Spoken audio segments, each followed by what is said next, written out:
Who am I? I am the emblem of femininity, the body of victims scarred by domestic folly, so battered by the stories of them all. I can't speak for long, but a blink will tell it all.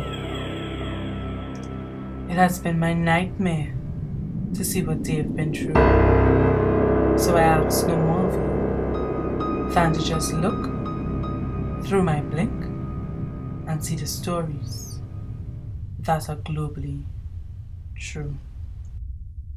Playing in the community one day, Auntie called me. She said it's time to embrace my maturity.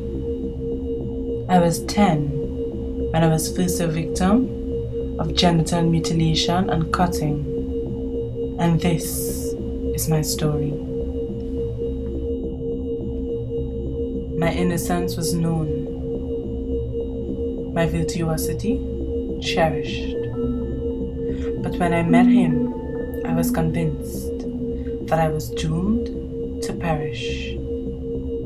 It started to disgust me what my life had turned out to be. A guy who told me he loved me and would never leave me, yet he repeatedly drugged me and used my body for an income I never got to see. At 20, I was now a victim of prostitution and trafficking, and this is my story. My past was behind me, my future before me. I found Larry, and now my life had a new destiny. We fell in love, got married. He said he loved me, but only beat me. Scared and bruised mentally and physically, he had this power that simply dominated me. I am a victim of violence by an intimate partner, and this is my story. All was well until he came home drunk one day and raped me.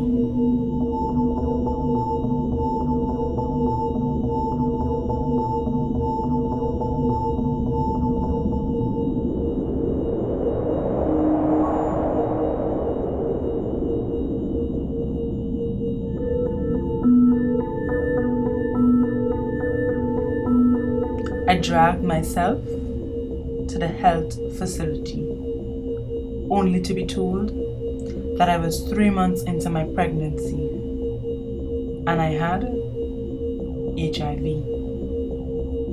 I am now 30 and a victim of violence and HIV. And this is my story.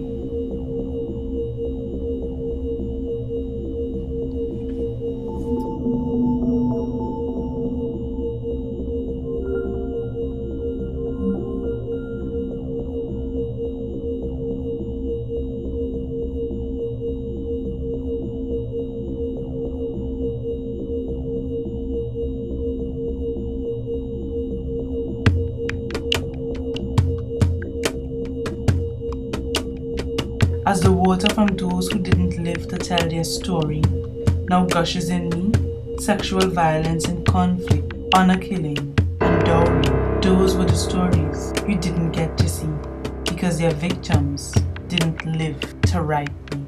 However, I got to tell you many stories so that you could be sensitized and help put a stop to further stories, and we could have a world free of domestic violence against women. This is my story.